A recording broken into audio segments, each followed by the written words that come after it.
Sinceramente, eu não consigo acreditar que a gente estude, que a gente tenha conhecimento e que esse conhecimento não nos transforme em pessoas melhores. Para mim, o conhecimento só faz sentido se me transformar em algo melhor do que eu já sou. E esse conhecimento de mitologia, gente, me fez ver o mundo de uma forma bem diferente, de uma forma mais consistente e, principalmente, de uma forma muito mais tolerante em relação ao outro, em relação às diferenças entre esse outro e a minha pessoa. Tá? Então eu vou buscar aqui duas fontes que estão presentes no Platão, ambas no banquete, né? Que ali é o banquete socrático, né? Todo mundo vai conversando, são os convivas. E a primeira fonte é a da Diotima, é uma das convidadas lá do banquete, e ela diz o seguinte, que houve uma festa no Olimpo. Todos os deuses foram convidados, à exceção de uma deusa, gente. Que deusa era essa? É uma deusa que ninguém quer nas suas festas, a pobreza. Quem é que quer convidar a pobreza para a sua festa, né?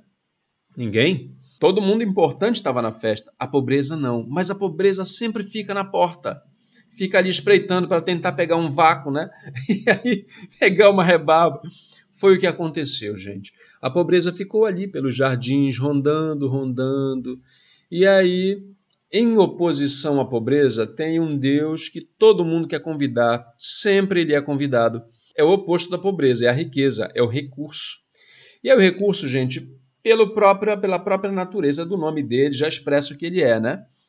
Ele esbanja. Ele chegou lá na festa, comeu tudo que tinha direito, bebeu, encheu a cara. E aí, em dado momento, ele saiu para os jardins, né? Para dar aquela respirada, aquela desanuviada. E aí, quem que ele encontra no jardim? Justamente, ela, a pobreza. E aí, gente, o que que ele fez com a pobreza? Vejam só o entendimento da nossa realidade, gente. Ele abusou da pobreza. Não foi propriamente um estupro, tá, gente? Mas ele teve uma relação com a pobreza. Ou seja, a pobreza, vocês entendem, né? Levou. E desse cruzamento nasceu Eros. Essa percepção, gente, é muito interessante. Vejam como sempre a riqueza está montando literalmente na pobreza. Esse é o momento que a gente está vivendo, povo, na nossa sociedade, né? No momento em que o país está... Vejam, a filosofia me dando ferramentas para entender melhor a minha realidade, a nossa realidade. No momento em que parte significativa da população começa a sofrer com a fome, tem gente ficando muito mais rica. Entendem? Então, esse texto me ajuda a compreender porque é da natureza da riqueza montar na pobreza. Por que essa percepção de Eros é importante, gente? Por exemplo, nas artes plásticas a gente vê Eros na feição de um menino alado.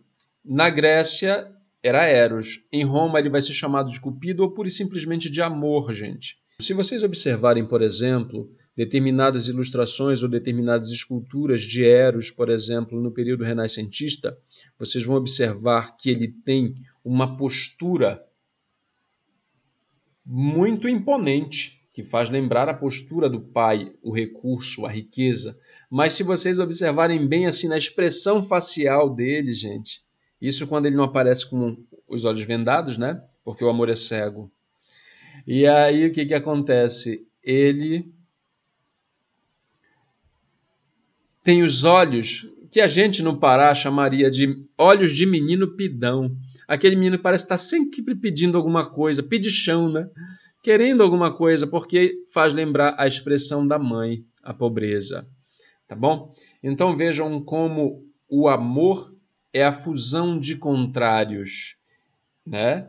Une a riqueza e a pobreza. Por isso que quando você tem amor, você tem tudo, mas você sempre tem a impressão de que algo ainda lhe falta.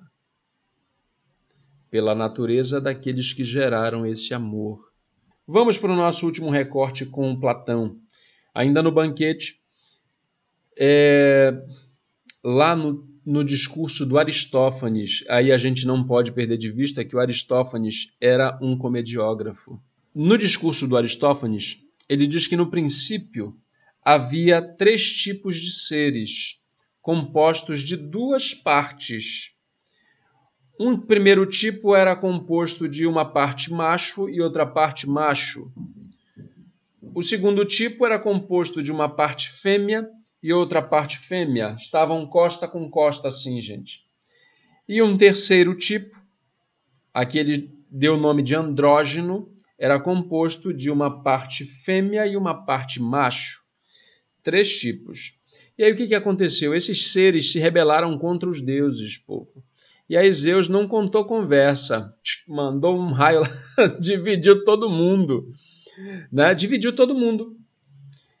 Caramba, nessa divisão, gente, vejam como o senso comum se aproveita de vários elementos, inclusive da filosofia.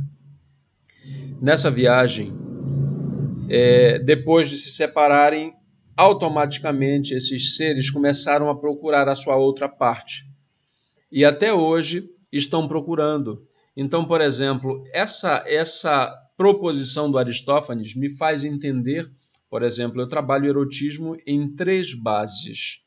O homoerotismo masculino, homem com homem. O homoerotismo feminino, mulher com mulher. Quem acompanha o canal sabe disso, quem é meu aluno sabe disso, eu não discrimino.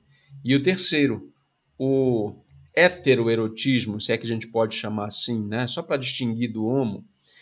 Quais as diferenças entre esses 3 recortes? Essencialmente, nenhuma. Não há diferença. A diferença está no fato de que os atores em cena, no que é homo, são pessoas do mesmo sexo, do mesmo gênero. E no que é hétero, são pessoas de gêneros diferentes. Tá? Então vejam, esse enredo me faz compreender que uma pessoa não é gay, é coisa do tipo. Vocês podem pensar em vários termos depreciativos, gente. O que acontece? É da natureza da pessoa, né? Porque, no princípio, se eu sou homem e procuro um homem, é porque, no princípio, a minha outra parte era também masculina. Se eu sou mulher e procuro uma mulher, é porque, no princípio, a parte que me completava também era mulher. Se eu sou um homem e procuro uma mulher, é porque, no princípio, era uma mulher que me completava.